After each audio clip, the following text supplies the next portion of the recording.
Okey Chong, meeting ini kelas ni cikgu record supaya nanti yang lain boleh tengok dekat YouTube lah bila cikgu upload kalau mereka ada masa. Okey, selamat pagi Chong, selamat pagi semua. Cikgu harap kamu sihat di mana juga kamu berada. Okey, hari ini kita akan mula dengan ulang kaji SPM Chong, ready Okey cikgu, boleh nampak skrin cikgu? Okey, boleh. Okey, hari ini kamu tak payah untuk kertas satu ni kita akan tengok bab 1 tingkatan 4 kalau kamu ingat. Okey, kamu boleh ambil buku latihan, tengok balik nota bab 1. Latihan atau nota yang cikgu bagi yang cikgu kamu bagi masa kamu form 4.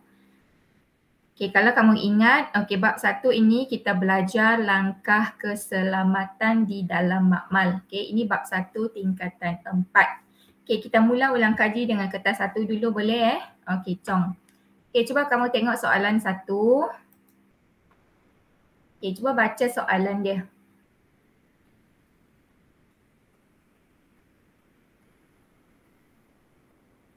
Boleh guna mic tak, Chong? Okey, cuba baca soalan 1.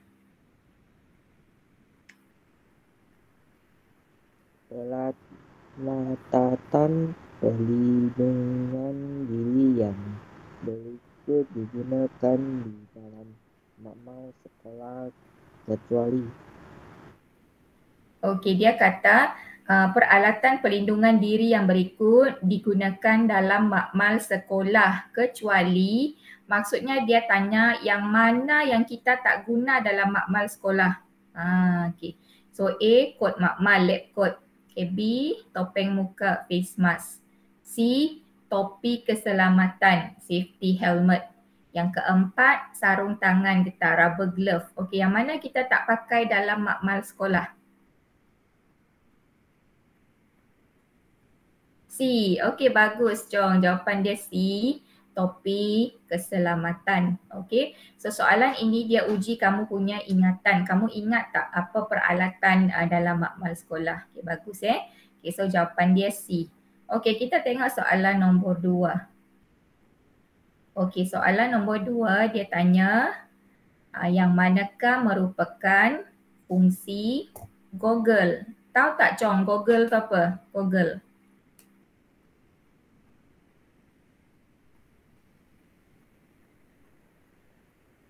Apa itu Google?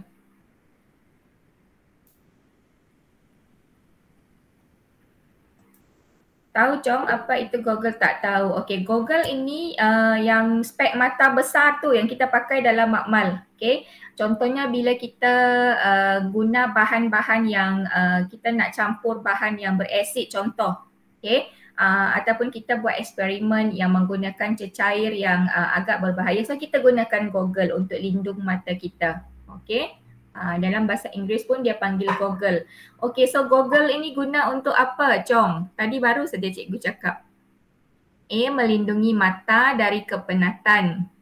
B. Melindungi mata daripada ultraviolet, sinar ultraungu. C. Melindungi mata daripada terkena bahan kimia yang berbahaya.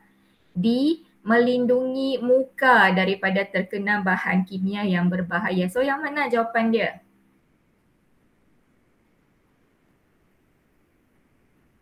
Tadi cikgu bagi tahu Google itu cermin mata pelindung yang kita pakai dekat makmal yang besar tu, dia macam plastik sikit.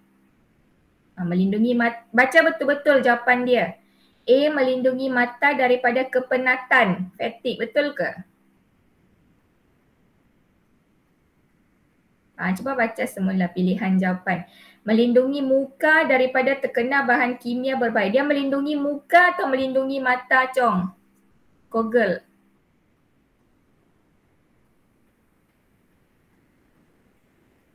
Mata. So jawapan dia yang mana? Okay, tengok sekali lagi.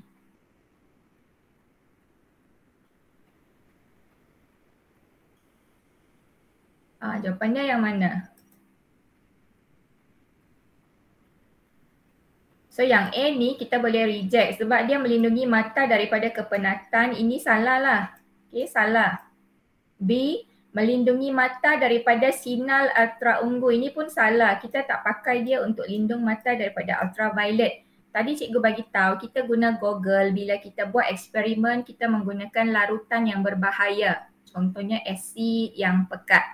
Okey. So jawapan dia melindungi mata daripada terkena melindungi mata daripada terkena bahan kimia berbahaya. Ini tujuan kita pakai Google. Okey, so jawapan dia C. Ingat ya Chong, kalau soalan ni keluar dalam SPM, apa fungsi Google? Melindungi mata daripada bahan kimia yang berbahaya. Okey, boleh Okey, kita tengok soalan nombor 3. Okey, soalan nombor 3. Okey, dia bagi kamu 4 bahan. Antara bahan berikut yang mana perlu dikendalikan dalam kebuk WhatsApp. Okey, kebuk WhatsApp ni kalau kamu ingat dalam makmal kita, dalam makmal sains ada satu tempat di belakang tu, dia macam satu almari dan dia ada tutup. Kita buat eksperimen di sana. Bila kita buat eksperimen dengan bahan yang dia mengeluarkan gas yang berbahaya. Okay, contohnya gas amonia. So dekat atas tu dia ada satu kipas. Dia akan sedut gas ataupun wap yang berbahaya ni. Okay, itu panggil kebuk WhatsApp fume chamber. Okay, so ingat kebuk WhatsApp ni satu tempat di mana kita buat eksperimen di sana. Kalau eksperimen kita tu contoh you campur larutan A dengan larutan B, dia akan keluarkan gas amonia yang berbahaya ataupun gas klorin ataupun gas bromin. Ini gas yang berbahaya lah, amonia. Kemudian biasa ada larutan yang keluarkan gas klorin. Okay. Ataupun ada juga yang keluarkan gas bromin. Gas-gas ini dia gas yang beracun, yang berbahaya. Kalau kamu sedut boleh pengsan. Okay, kalau worst case mungkin boleh juga menyebabkan keracunan, kematian contoh. So kita tak mahu itu. So kalau kamu tengok bahan di bawah ni, ini cikgu bagi tahu ini 3 gas yang dia boleh keluarkan. Amonia, klorin, bromin. Kalau ada gas ini dikeluarkan, kita mesti buat eksperimen itu dalam kebuk WhatsApp fume chamber. So etanol, air suling, larutan amonia, asid hidroklorik pekat. Kamu rasa yang mana satu akan keluarkan gas? 3 ini sama ada gas amonia, gas klorin ataupun gas bromin. Cuba tengok jawapan tu, yang mana satu agak-agak. Etanol ke? Air suling. Bagus Chong. So daripada nama dia pun kamu boleh tahu. Sini larutan amonia. So larutan amonia, dia ada amonia. So dia akan keluarkan gas amonia. So bila kita buat eksperimen yang menggunakan larutan amonia, kena buat dia dalam kebuk WhatsApp. Okay, so jawapan dia C. Okay, jawapan dia C, larutan amonia. Okay. Then kita tengok nombor 4. Okay, kita tengok nombor 4. Okay, antara bahan berikut. Okay, yang manakah merupakan ciri-ciri bahan yang boleh dibuang ke dalam sinki. Kalau kamu ingat form 4 dulu ada belajar. Ada bahan yang boleh buang dalam sinki, tapi ada juga yang tak boleh buang dalam sinki. Okay, kena buang dia dalam special container, baru boleh buang dalam tong sampah dekat makmal. Okey, cuba kamu tengok nombor 4. Dia kata yang mana ciri-ciri bahan yang boleh dibuang dalam sinki. So bila kamu dapat soalan, kamu boleh juga garis. Okey, pelajar boleh gariskan apa yang dia tanya. Okey, dia bagi 4. Bahan yang reaktif. Bahan reaktif ni maksudnya contoh kalau kamu buang, dia ada reaction. Mungkin dia boleh menghakis kita punya sinki, dia boleh rosakkan sinki. Yang B mempunyai nilai pH 6. Okay, pH 6 ini dia dekat-dekat neutral dah. Okay, dia asid yang lemah. Okay, dia hampir-hampir neutral. Okay, yang ini mempunyai pH value 10. Okay, pH value 10 ini dia bersifat alkali. Okay, ataupun D, sebatian pelarut organik solvent compound. So agak-agak Chong, yang mana ni yang paling tak bahaya yang kita boleh buang dalam sinki, kita boleh buang direct dalam sinki? A, B, C atau D? D, sebatian pelarut organik. Okay, confirm ke? Atau nak ubah jawapan?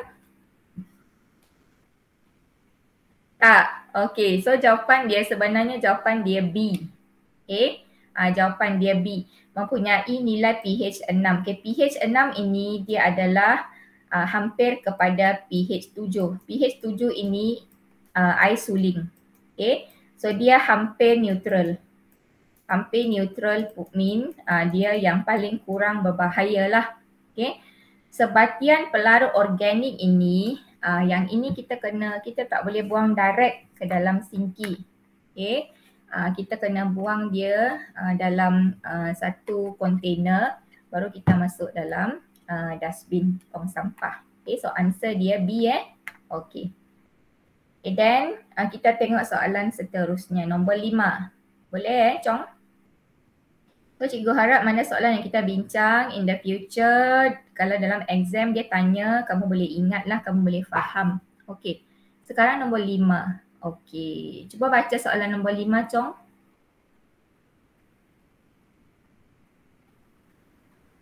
Okay, cuba baca soalan nombor 5.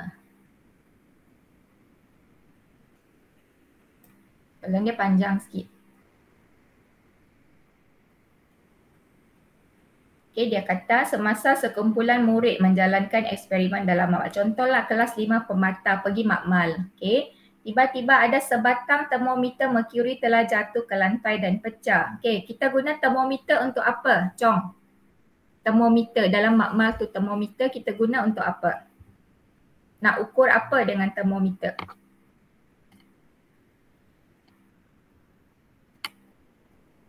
Suhu. Okey, bagus. Kita guna termometer untuk ukur suhu. Okey, sekarang termometer tu dia jatuh dan dia pecah. Antara tindakan berikut yang manakah tidak sepatutnya dilakukan oleh murid tersebut? Okey, kalau bayangkanlah kamu nampak termometer jatuh dekat lantai. Okey, dia kata yang manakah tidak sepatutnya dilakukan? Okey, yang mana kamu tak sepatutnya buat? Okey, yang mana? A ke B, C atau D? A, maklum kepada guru dengan segera.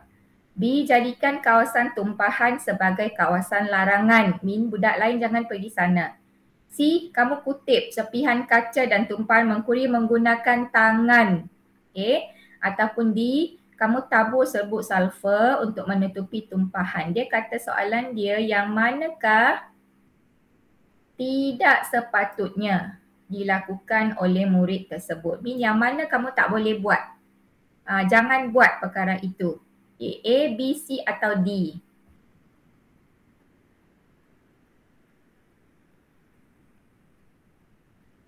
C. Okey, bagus. Betul, Chong. Okey, maklum kepada guru. Ini kamu mesti buat. Kena maklum kepada guru dengan segera. Kalau guru tak ada, maklumkan kepada siapa? Siapa lagi ada dalam makmal? Biasanya ada pembantu makmal. Okey, dia ada dalam bilik dia. Okey, jadikan kawasan tumpahan sebagai kawasan larangan. Yes, bagi tahu kawan-kawan jangan pergi tempat itu, ada termometer merkuri sudah pecah. C. Ini kutip serpihan kaca dan tumpahan menggunakan tangan. Tak boleh ni, sangat bahaya. Okay. Kalau kamu tersentuh dengan merkuri, apa jadi Chong kalau kita tersentuh dengan merkuri? Kalau kamu pegang merkuri tu, apa boleh jadi dekat kamu?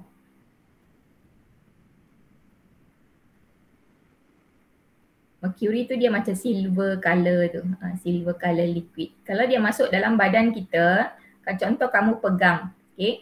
Kamu pegang dia masuk dalam kuku, so dia boleh jalan dalam darah kita, dia akan pergi otak, okay? Dia akan dekat otak, so dia sangat bahaya, boleh menyebabkan merkuri ini dia bahan bertoksik, okay? Bahan beracun, dia boleh menyebabkan kematian juga. So bahaya boleh rosakkan otak, boleh menyebabkan kematian. Okey, so ini jangan buat. So jawapan dia C. Yang ini betul, kita tabur dengan serbuk sulfur. Serbuk sulfur ni dia warna kuning tu, dia macam powder untuk kita cover. Dia tak boleh lap dengan kain juga, dia kena cover dengan serbuk sulfur. Nanti ada akan orang mai bersihkan lah. Okey, so ingat, ini bila ada termometer pecah, ini tindakan yang boleh kamu buat. A, B, D boleh buat, C jangan buat. Okay, okay, then nombor 6. Okey, nombor 6. Sekarang dia tanya bagaimanakah sisa biologi seperti darah perlu dilupuskan. Okay, contohlah kita buat eksperimen. Okay, buat eksperimen bedah katak ke ataupun bedah haiwan ke dan dia ada darah. Okay, dia berdarah. Okay. Ataupun kita buat eksperimen kita nak tengok kita punya blood group. So cikgu akan cucuk sedikit hujung jari kamu dengan jarum dan kita akan sapu pada slide untuk kita letak bawah mikroskop. So lepas habis eksperimen slide itu kita nak buang di mana? Sebab slide itu dia ada darah kan? Okey.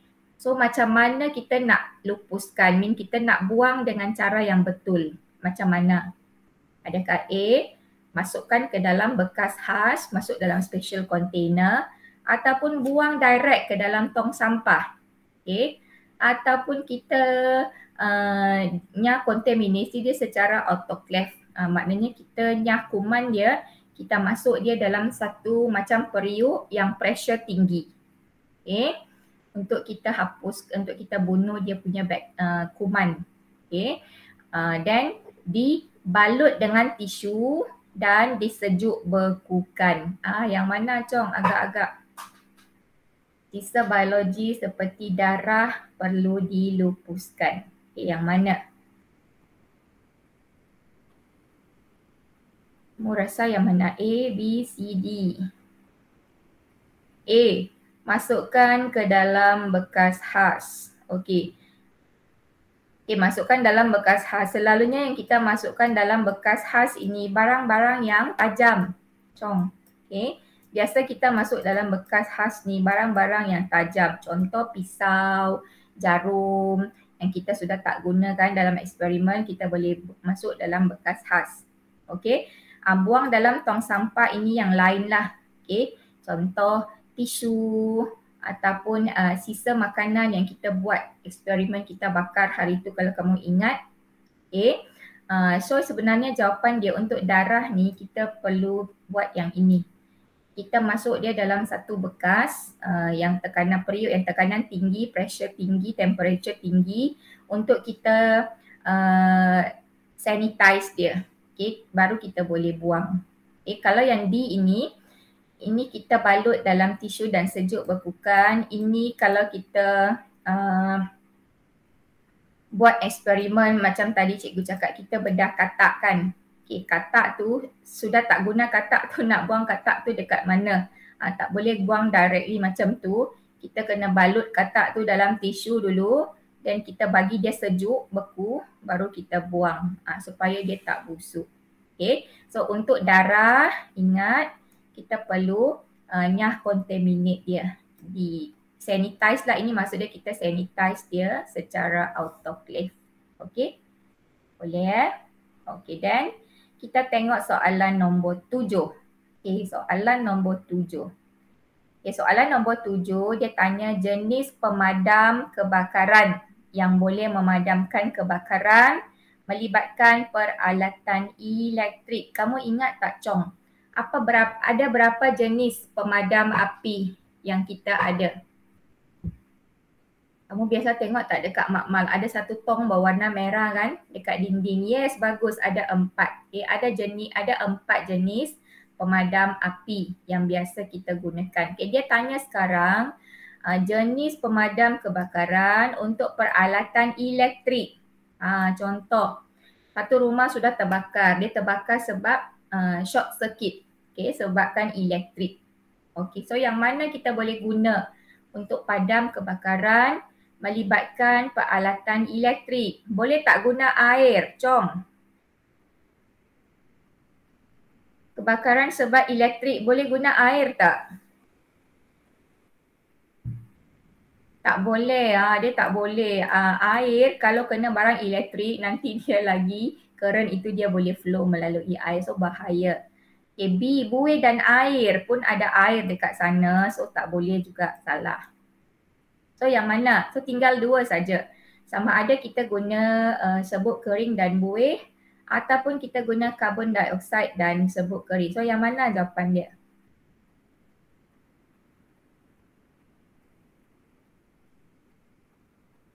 Gagak yang mana? Serbuk kering dan buih, dry powder and foam. Betul ke? Elektrik, peralatan elektrik.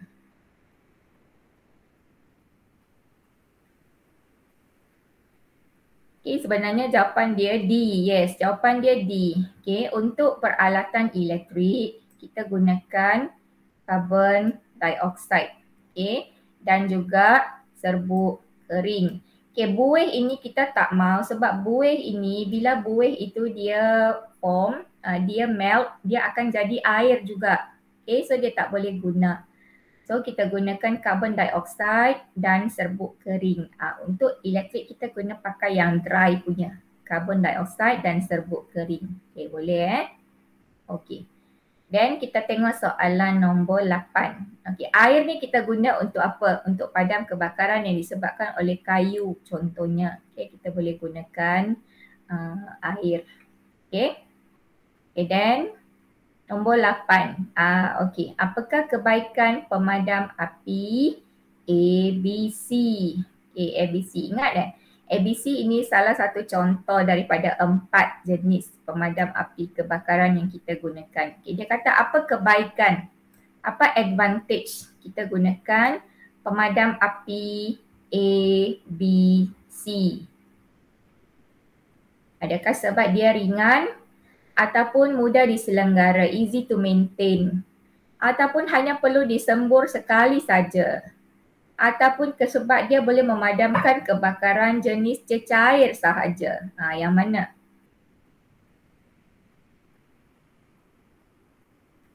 B, bagus. Okey, sebab dia yes, mudah diselenggara. Okay, ABC ini kita boleh guna untuk padam hampir ke semua jenis kebakaran. So dia yang hampir boleh guna untuk semua jenis kebakaran dan dia senang untuk diselenggara, easy to maintain, senang nak jaga dia. Okay. Okay, then nombor 9. Okay, kita tengok lagi nombor 9. Masih lagi tentang cara nak handle kebakaran. Okay, sekarang dia kata apa yang perlu anda lakukan sekiranya bahagian badan seseorang terbakar. Contoh kita buat eksperimen guna penunuh Bunsen burner dalam lab. Dan ada kawan kamu dia main api, tiba-tiba terbakar. Dia sambar baju dan terbakar satu badan. Okey, apa kita nak buat? Kalau kamu berada di sana, apa yang akan kamu buat? Okey, adakah gunakan air untuk memadam api? Ataupun kita sembur dengan buih? Ataupun kita selimut dengan selimut kebakaran, blanket, fire blanket. Ataupun kita guna pasir untuk memadam api, simbah pasir kepada kawan kamu tu. Ataupun simbah dia dengan air. Ataupun spray dia dengan buih, foam. Yang mana satu? Atau cover dengan fire blanket. Yang mana? Guna air untuk padam, sembur air pada kawan kamu. Betul tak? Untuk manusia ni kita nak tengok bahagian badan seseorang terbakar.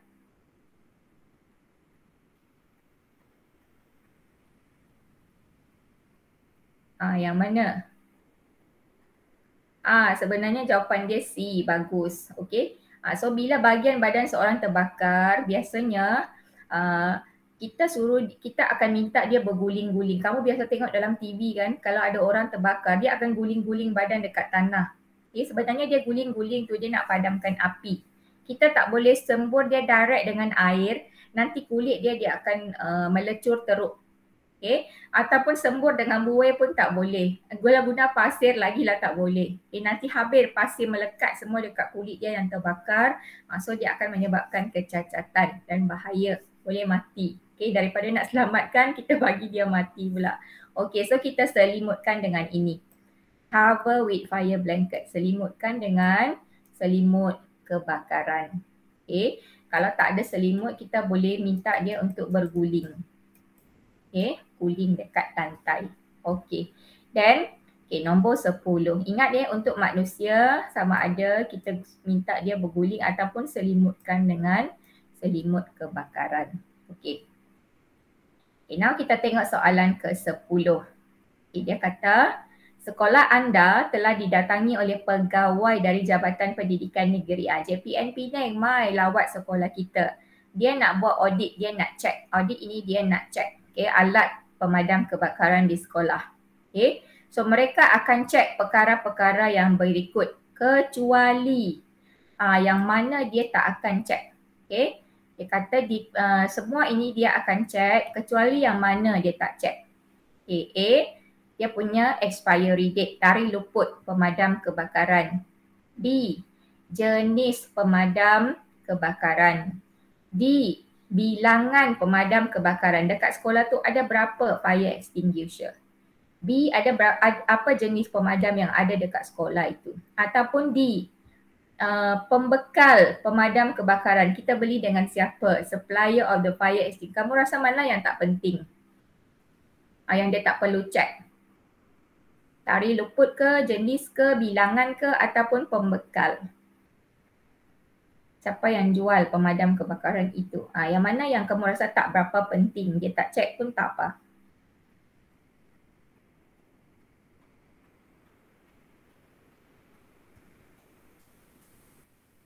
Agak-agak yang mana, Chong? B, jenis pemadam kebakaran. Ya ke? Tak penting ke jenis pemadam kebakaran?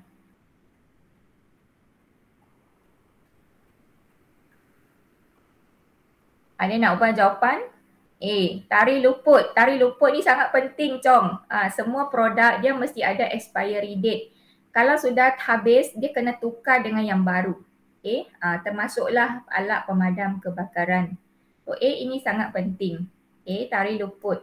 Jenis pun dia akan check juga. Jenis apa yang kita ada di sekolah. Adakah kita beli yang sesuai dengan keadaan sekolah kita. Okey, bilangan. Bilangan pun penting, Chong. Dia akan check. Katalah sekolah besar, tapi ada 10 fire extinguisher saja. Kelas ada 60. Tapi sekolah itu ada 10 saja, so tak cukup. Dia akan minta tambah. Satu kelas kena ada 1. Dan makmal lagi dekat tempat lain lagi kena ada. Okay. So yang tak berapa penting adalah pembekal pemadam kebakaran. Okay. Supplier of fire extinguisher. Yang ini dia tak check sangat. Okay. You beli dengan siapa tak kisah. Tapi yang penting sekolah kamu mesti ada pemadam api kebakaran. Dan dia mesti cukup. Mesti ada jenis yang perlu ada dan kena tengok dia punya expiry date juga. Kalau sudah expired kena tukar dengan yang baru. Okay, so ingat yang penting yang tak penting yang ini. Pembekal pemadam kebakaran. Okay, siapa yang jual? Supplier of the fire extinguisher.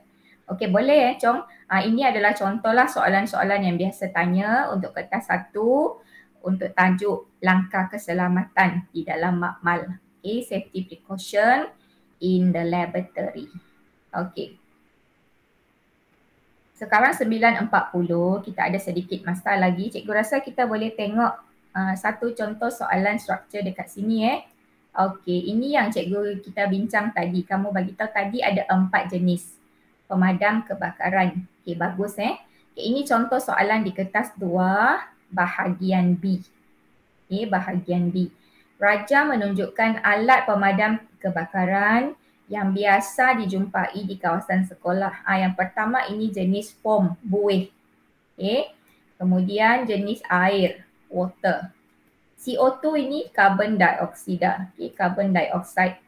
Dan yang ini ABC lah, serbuk powder yang keempat. Okay, ABC. Okay, then dia kata dia ada warna label. Okay, dekat sini semuanya grey, black and white saja. Ingat tak Chong? Dia punya label ini dia ada warna yang tertentu.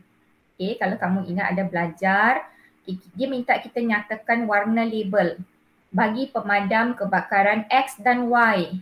Warna label, kamu garis warna label X dan Y. So tengok X dengan Y sahaja. Ingat tak X dengan Y? Apa dia punya warna? X ini air. Okay. Y ini carbon dioxide. Okay, label dia air warna apa? Ingat tak Chong? Carbon dioxide label dia warna apa?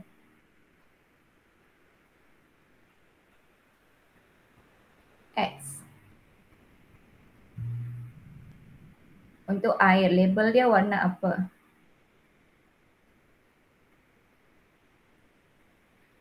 Okay, kalau kamu ada nota, kalau kamu ingat kita ada 4 warna. Ada warna krim, ada warna merah, ada warna biru, ada warna hitam. So dia tanya air dengan carbon dioxide. Warna apa dia punya label ni? Label yang dia kat sini ni. Sekarang dia warna putih saja. Okay. Sekarang semua warna background dia putih. Sebenarnya dia ada warna. Okay. So kalau foam, kalau kamu ingat yang jenis buih dia warna apa? Label dia ini dia warna krim. Okay. Di belakang tulisan buih ini dia warna krim. Okay. Kemudian untuk powder ni ABC, dia warna biru. Okay. Untuk ABC ni dia warna biru, dia punya label. Dia punya background color ni warna biru. Okay. Dan untuk air warna apa, Chong? Tinggal ada 2 warna, merah dengan hitam. So which one yang warna merah, yang mana satu yang warna hitam? Boleh teka tak? Boleh guess tak yang mana warna merah, yang mana warna hitam dia punya label?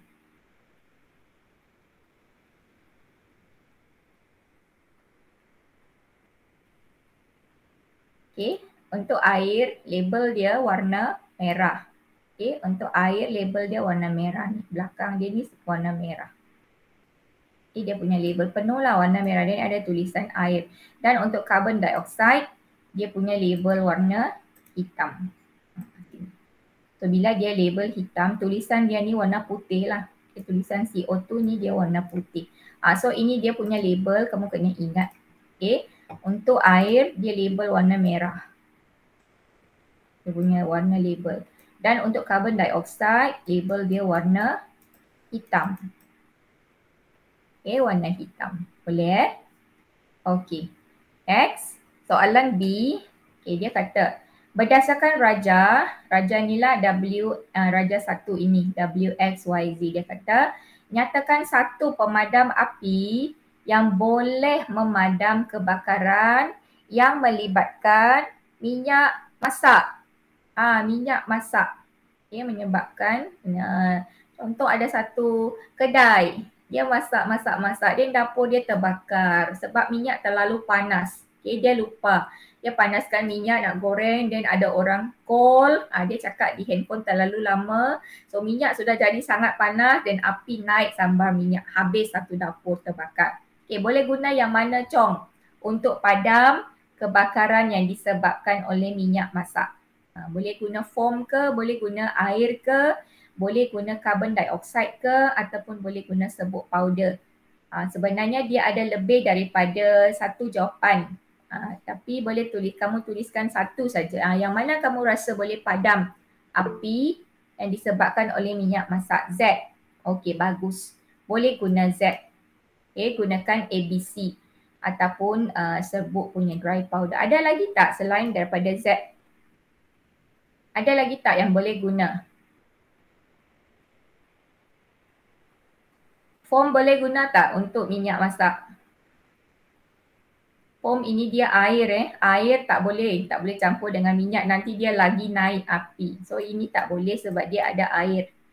Jenis air ini lagi tak boleh. Okay, nanti minyak api dia lagi besar. Okay. So boleh guna ini juga, carbon dioxide, sebab dia kering, dry. So sama ada kita guna Y ataupun Z. Boleh guna dua lah, carbon dioxide ataupun ABC, dry powder. Okay, bagus Okay, kita tengok soalan C. Okay, soalan C. Dia kata untuk menggunakan alat pemadam kebakaran, pin keselamatan perlu ditarik terlebih dahulu. Kalau kamu tengok ni kan, ni dia punya pin keselamatan ni yang macam ring ni. Kita kena cabut dia dulu. Kalau tak ni dia tak boleh tekan nanti. Dia kata mula-mula kita kena cabut pin. Labelkan dengan huruf P pada pin keselamatan di mana-mana raja di atas. Dia minta kamu label dengan huruf P. Pin keselamatan dalam mana-mana raja di atas. Maknanya you nak label pada W ke, you nak label pada X ke, Y ke Z, mana-mana satu pun boleh. Cikgu besarkan So pin dia dekat mana? Pin dia cikgu bagi tahu tadi, nampak tak yang dekat atas ni yang macam ring bulat ni? Okay, ni dekat atas ni.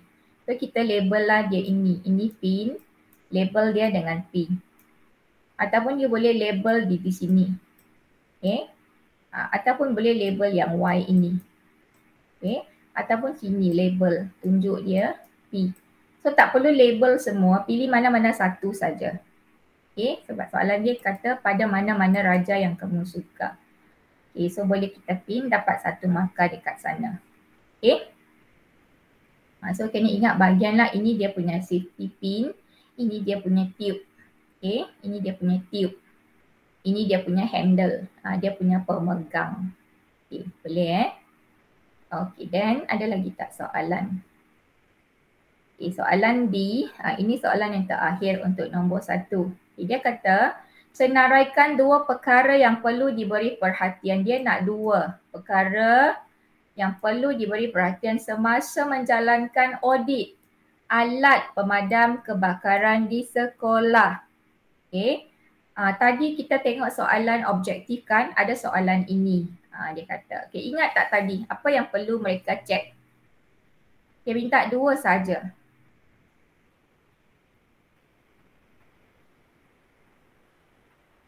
Ada idea Chong? Bila mereka cek, mereka perlu semak apa? Kalau cikgu ingat tadi, kita balik kepada soalan objektif tadi nombor 10. Yang ini. Okay. So dia boleh cek, kamu boleh tuliskan yang inilah. Okay. So kadang-kadang kertas 1 boleh bantu kita jawab kertas 2 juga. So boleh cek ini. Tari luput. Okay. Tari luput pemadam, jenis pemadam, bilangan pemadam. Dia nak 2 saja. So, kita boleh tuliskan dekat sini tari luput. Okay. Yang pertama, tuliskan tarikh luput.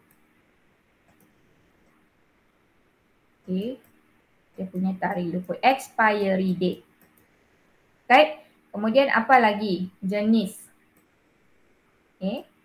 Jenis pemadam kebakaran. Okay. Yang pertama tarikh luput pemadam kebakaran. Yang kedua dia punya jenis. Jenis pemadam kebakaran. Okay. Satu lagi kamu boleh cek dia punya bilangan. Ini tambahan lah.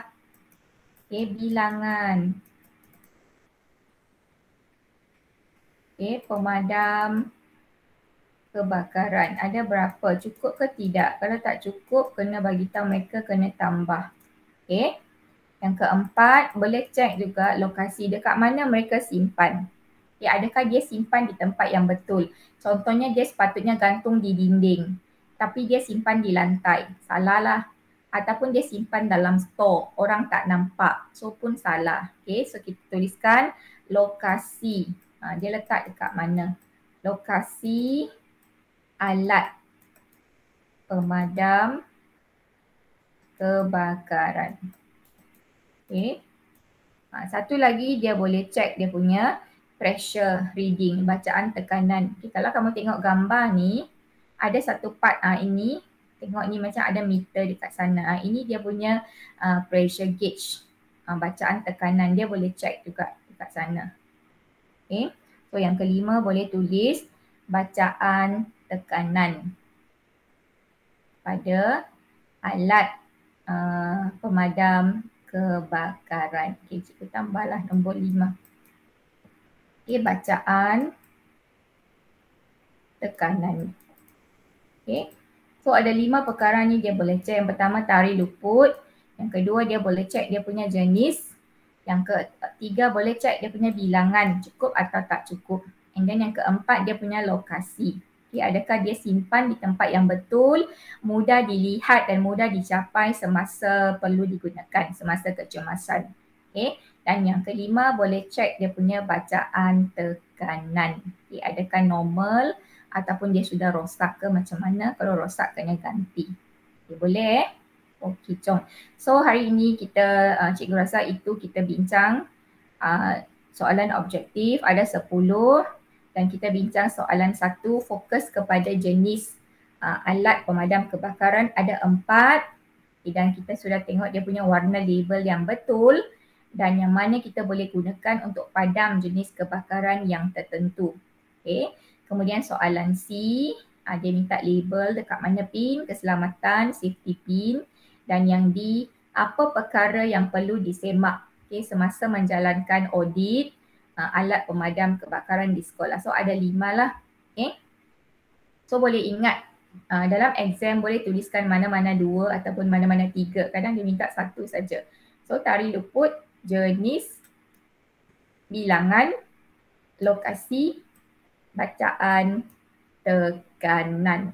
Okey, boleh faham Chong? Okey.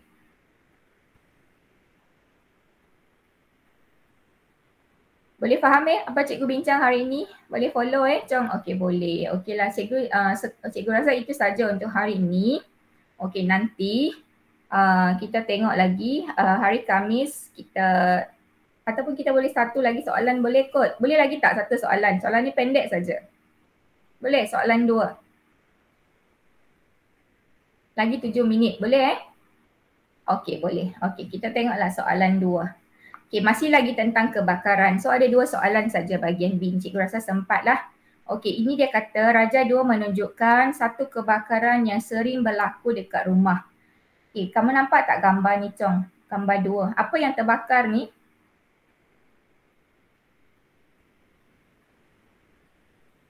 Apa yang terbakar ni? Dia tanya apa punca kebakaran di atas? Okey, macam mana? Apa nak tulis dekat sini? Okay, ni apa yang terbakar ni?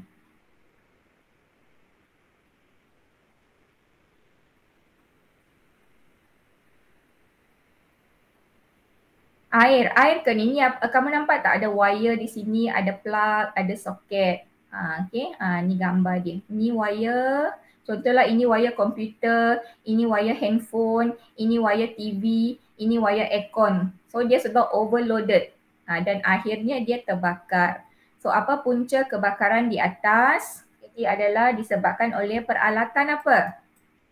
TV, komputer, handphone, aircon, ini semua kita panggil peralatan.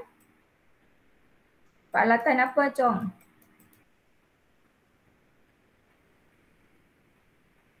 Peralatan elektrik. Ini semua peralatan elektrik. Contoh. Ini semua peralatan elektrik. Semua dia sambung pada satu tempat. So dia sudah overload, dia panas, dia terbakar. Okay, so apa punca peralatan elektrik? Boleh? Okey.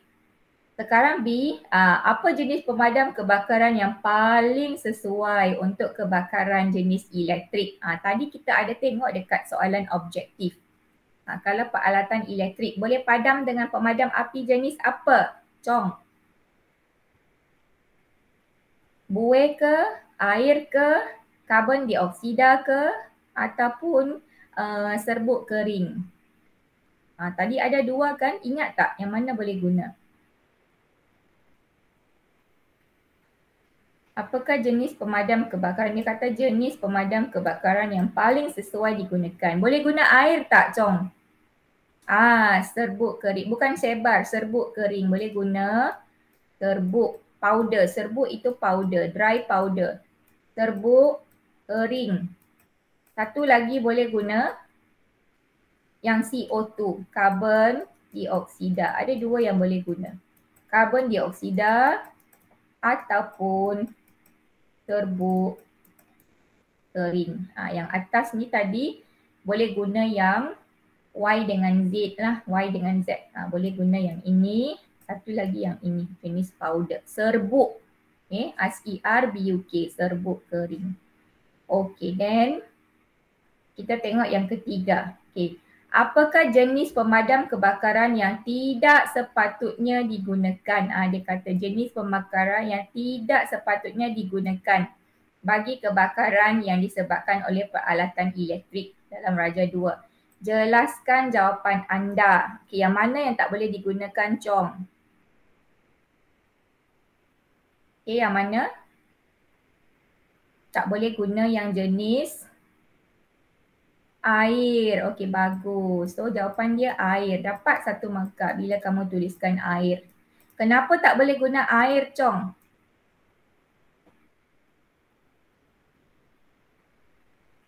Kenapa? Jelaskan jawapan anda. Kerana apa? Sebab air ini dia merupakan air dia boleh flow electric current tak, Chong? Boleh atau tak boleh? Dia boleh flow elektrik kan? Sebab inilah kita tak mau. Sebab air adalah konduktor elektrik. Kita boleh panggil dia konduktor elektrik ataupun konduktor arus yang baik. Okay, ataupun kamu boleh jawab sebab apa air boleh mengalirkan elektrik. Boleh jawab ini juga. Air boleh mengalirkan elektrik. So dia akan jadi lagi bahaya. Sebab itu tak boleh guna air. So satu markah you jawab air, satu markah you jawab sebab dia. Sebab air adalah konduktor elektrik yang baik. Ataupun air boleh mengalirkan arus elektrik. Okey. Soalan D. Tengok Chong, dia tanya sekali lagi. Nyatakan dua perkara yang perlu ditekankan semasa audit alat pemadam kebakaran. Maksud dia soalan ini penting. Soalan ini penting. Dia suka tanya ulang-ulang kali. So ingat tadi tak apa yang cikgu tuliskan di atas. Dia minta dua saja. Cuba kamu sebutkan dua. Cuba tuliskan dua. Yang perlu ditekankan mean benda itu penting. Dia mesti check perkara itu. Dia mesti semak semasa dia buat audit. Apa yang pertama? Cuba tulis. Tadi nombor 1 pun soalan yang sama.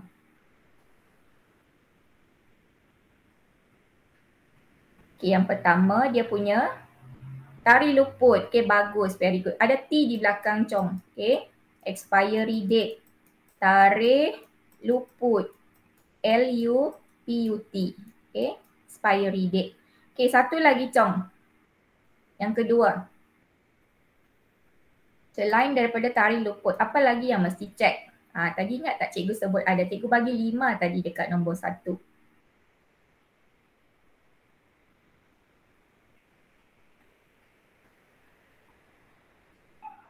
Cuba ingat semula. Tarikh luput, lagi satu.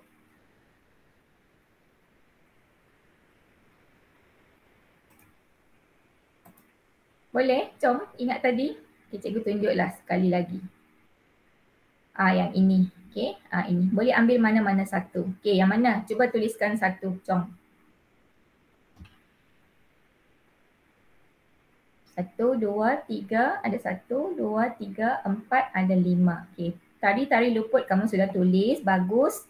Tuliskan satu lagi. Lokasi.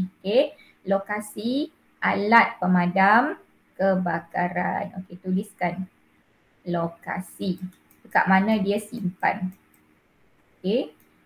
Jangan tulis lokasi saja, tulislah lokasi alat pemadam kebakaran supaya pemeriksa senang faham apa maksud kamu. Lokasi alat pemadam kebakaran. Bagus Chong. Selain tu kita boleh cek jenis, kita boleh cek bilangan dan kita boleh cek dia punya bacaan tekanan. So cikgu rasa itu saja untuk hari ini. Terima kasih Chong. Terima kasih juga yang lain yang ada tonton video ini. Cikgu harap sesi ulang kaji yang pertama ini dapat bantu kamu untuk jawab soalan-soalan sama ada kertas 1 ataupun kertas 2 bahagian B untuk bab 1 tingkatan 4. Langkah keselamatan di dalam makmal. Terima kasih Chong.